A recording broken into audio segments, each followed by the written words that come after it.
주시는 은혜로 풍성하게 열매 맺는 그런 귀한 한 해가 되시기를 주의 이름으로 축복합니다. 하나님의 말씀을 통해서 알 수 있는 몇 가지 사실들 중에 하나가 있다면 그것은 관계에 대한 그런 이야기입니다. 그래서 우리는 관계를 맺기 위해서 늘 누군가와 소통을 하는데 하나님과 소통을 하고 또 사람들과 또 소통을 하며 그렇게 살아갑니다. 그러면 도대체 사람과의 관계에서 소통하는 것은 그리 쉽지 않단 말이죠. 우리가 두 눈을 마주보고 함께 이야기하고 얼마든지 소통할 수 있어요. 그런데 그러면 도대체 하나님과는 어떻게 소통할 수 있을까? 하나님은 우리에게 뭐라고 말씀하시는 것일까? 어떻게 하나님과 동행하고 어떻게 하면 하나님과의 관계를 끝까지 유지하며 그렇게 살아갈 수 있을까? 그것이 우리의 관건입니다. 여러분 이 한 해를 살아가는 동안 오늘 말씀을 함께 나누면서 어떻게 하면 하나님과 동행할 수 있을까?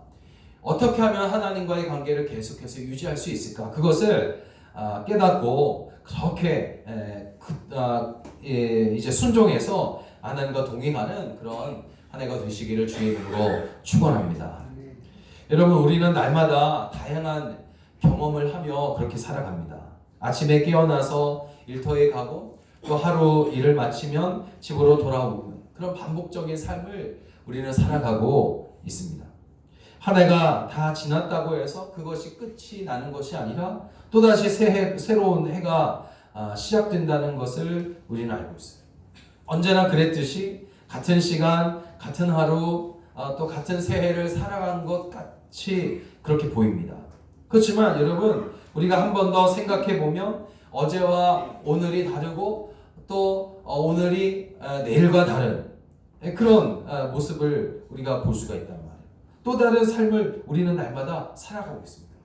어느 때는 사랑하는 사람을 얻기도 하고 또 어느 때는 잃기도 하고 또 기분 좋은 일을 겪기도 하지만 그렇지 않은 날도 있는 것을 볼 수가 있어요. 이렇게 같지 않은 날들을 하나님과 소통하기 위해서는 여러분 우리에게 일어나는 그런 모든 경험들을 나쁘고 좋은 경험들 그런 모든 경험들을 하나님께서 우리에게 주신 진리의 말씀을 따라 계속해서 이해하고 해석하는 그런 과정들이 필요합니다. 하나님은 모든 인생들 속에 공통적으로 두 가지 말씀을 담아 두신 것 같아요. 첫째는 인생이 우리 마음대로 되지 않는다라는 것이고 둘째는 오직 하나님만이 마음대로 안 되는 우리 인생을 이끌어 가실 수 있다는 것입니다. 여러분 우리가 날마다 살아가는 삶의 모습이 다 다르고 어쩔 때는 막 기분이 좋을 때도 있고 어쩔 때는 아플 때도 있고 어쩔 때는 정말 잘 풀릴 때도 있는가 하면 어쩔 때는 꽉 막힐 때도 있고 어쩔 때는 막 시원할 때도 있으면 어쩔 때는 또 답답할 때도 있단 말이에요. 그런데 그 모든 과정, 모든 범사 가운데 정말 기쁨으로 즐거움으로 그 모든 삶을 살아갈 수 있는 방법은 우리의 인생, 내 마음대로 되지 않는 그 인생을 하나님만이 이끌어갈 수 있다라는 이런 고백을 가지고 살아간다면 여러분 우리 인생은 지속적으로 은혜 가운데 살아갈 수 있는 거고 또 기쁨으로 살 수가 있는 줄로 믿습니다. 하나님이 허락하지 않으시면 참새 한 마리도 잡히거나 팔릴 수 없다고 그랬어요. 하나님은 참새까지 돌보시는 분이신데 과연 우리는 그분께 어떤 존재냐 이 말이죠. 하나님은 우리의 머리카락 속까지 헤아리시는 분이신 줄로 믿습니다. 하나님은 우리를 살리려고 하나뿐인 아들을 내어주신 분이십니다. 뿐만 아니라 성령으로 우리 가운데 오셔서 우리의 전 생애를 주도해 가시는 분이 바로 하나님이십니다. 그러니 여러분 우리의 삶에서 지극히 사소한 일이라 할지라도 하나님께서 허락하지 않으시면 일어날 수 없는 일이요. 그렇습니다. 그러므로 좋은 일이 생겼거나 성공했다고 인생이 완성되는 것이 아니에요. 반대로 일이 잘 풀리지 않거나 잠깐 실패했다고 절망하거나 낙담할 이유도 없다는 것이에요. 상황이나 결과를 무시할 수는 없겠지만 적어도 그리스도인이라면 하나님은 내가 무슨 일을 하기를 바라시는가? 나는 어떻게 반응해야 하는가? 이런 상황에서 나는 어떻게 생각해야 되겠는가에 대한 답을 내리는 일이 참으로 중요합니다. 그렇지 않으면 하나님의 음성을 듣고 그분과 동행하는 삶을 살 수가 없기 때문이에요. 그러므로 오늘 우리는 하나님과 동행하고 싶다면 세 가지를 반드시 지켜야 합니다. 첫째로 기도하기로 결단하는 거예요.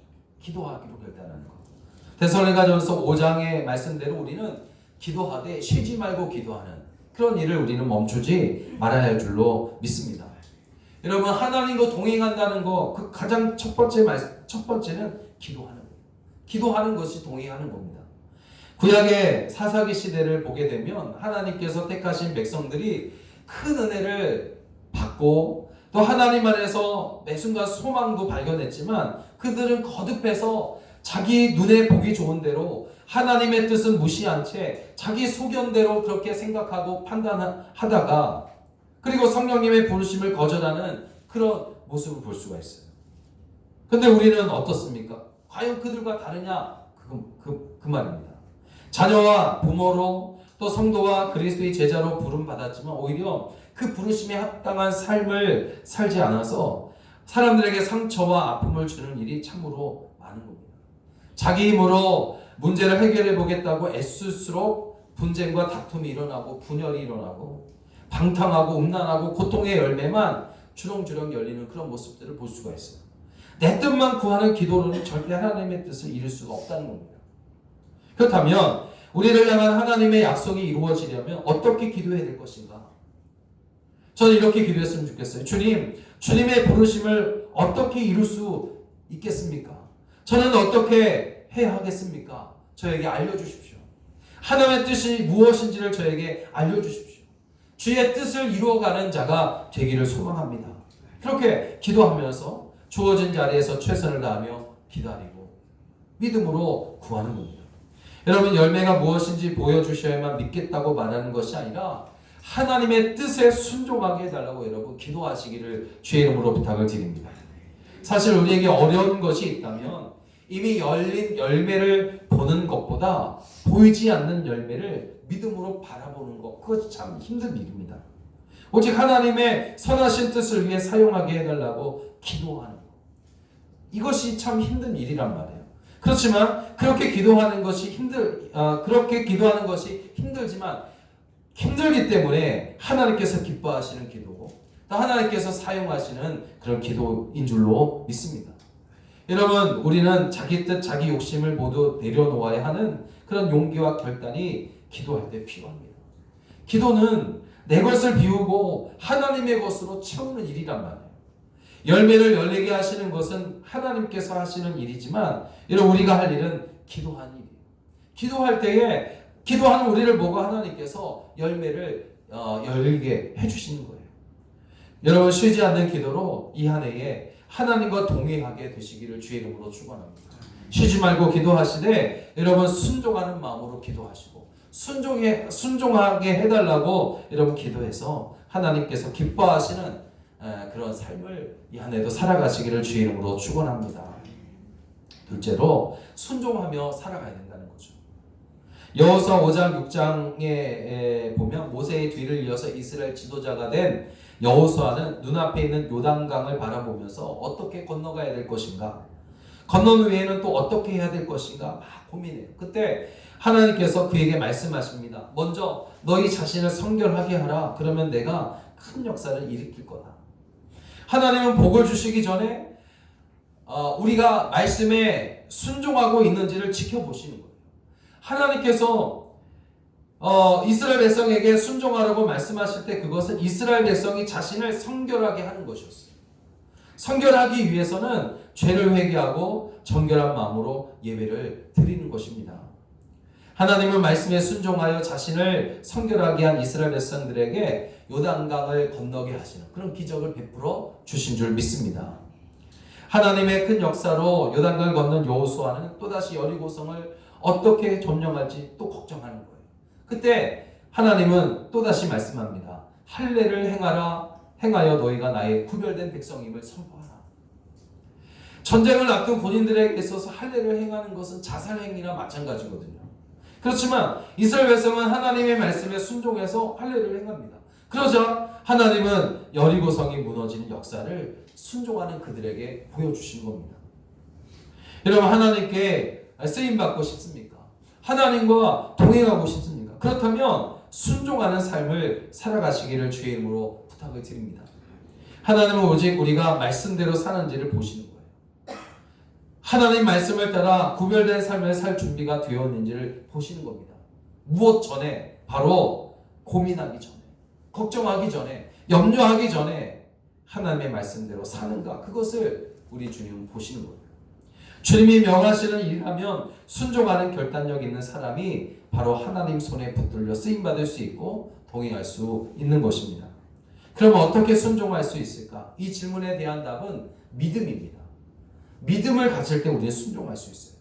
요셉은 형들에 의해서 억울하게 노예로 팔려간 후에도 그의 태도는 한결같았습니다. 보디발의 집에서 노예로 사는 동안 모든 노력을 다했단 말이죠. 좋은 자리든 나쁜 자리든 누가 알아주든 알아주지 않든 상관하지 않고 온 힘을 다했어요. 자신이 머무는 곳에서 하나님께 영광을 돌릴 수 있도록 온 힘을 기울입니다. 억울한 누명을 쓰고 감옥에 들어간 후에도 그곳에서도 여전히 최선을 다하는 거예요. 원하지 않는 상황이 펼쳐져도 요셉은 낙심하지 않습니다. 오히려 모든 일에서 하나님의 뜻을 발견하려고 막 애쓰고 온 힘을 다해서 순종하는 거예요. 하나님께서 자신에게 꿈으로 하신 약속이 언젠가는 반드시 이루어질 것을 믿었기 때문이에요. 그 믿음이 그 모든 상황 속에서도 하나님의 뜻을 발견하려고 애썼고 온 힘을 다해서 순종하게 만들었다는 겁니다. 오늘 여러분, 우리의 순종의 삶은 어떻습니까? 삶의 자리에서 하나님이 나를 이 자리에 보내셨다, 이 일을 내게 맡기셨다, 지금 하는 일이 하나님께서 내게 맡기신 일이다 라는 이런 믿음을 가지고 있느냐 하는 거죠. 우리가 살아가는 삶의 자리에서 내가 나에게 주어진 이 모든 일들로 하여금 하나님께서 분명히 주님의 하나님의 크신 뜻을 이루실 것이라는 그런 믿음을 가지고 살아가고 있느냐 하는 겁니다. 가정에서, 교회에서, 또 일터에서 믿음을 뿌리로 한 순종의 삶을 살고 있느냐 하는 겁니다. 오늘 주님의 뜻에 따르기 어려운 상황과 환경일지라도 요셉과 같이 주님을 온전히 믿음으로 바라보게 되시기를 바랍니다.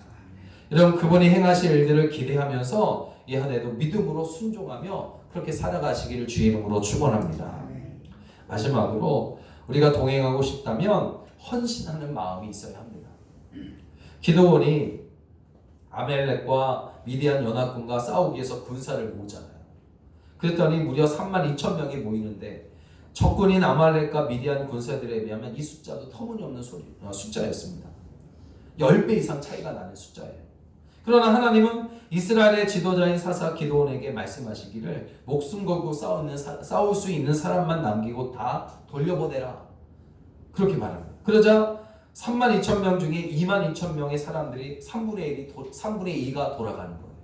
그런데 하나님은 다 돌아가고 남은 1만 명의 군사를 물가로 데려다 놓고 명하시고는 무릎을 꿇고 머리를 물에 대고 물을 마신 자를 돌려보내라 그랬습니다.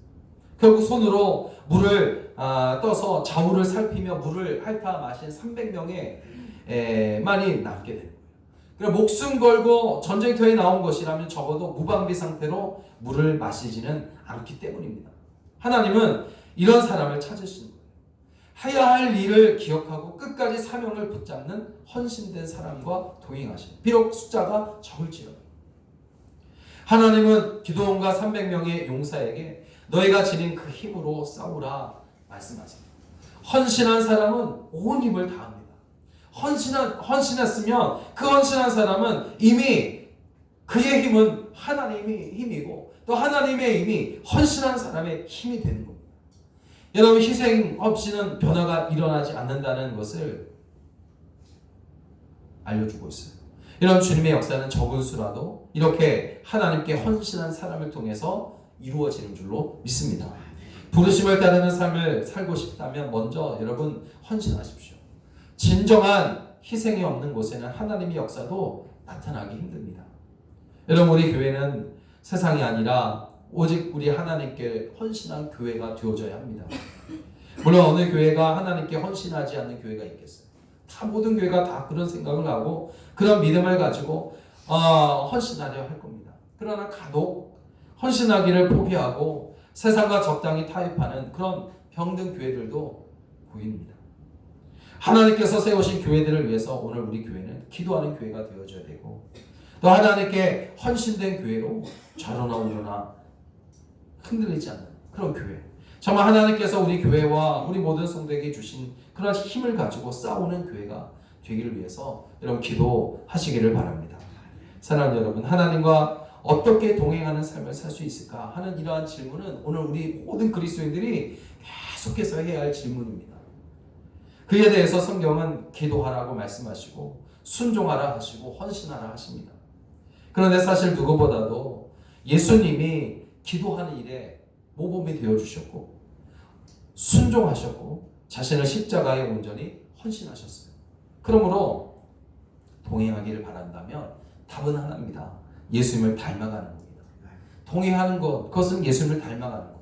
너무나 간단한 대답이고 간단한 답이지만 여러분, 누구보다도 기도하시고 누구보다도 순종하시고 누구보다도 헌신하신 주님, 여러분 그 주님과 동행하기를 원하신다면 주님을 닮아가는 그런 삶이 되시기를 주의 이름으로 축원합니다. 예수님처럼 하나님과 동행하는 거룩한 인생이 되시기를 주의 이름으로 간절히 축원합니다. 기도하겠습니다.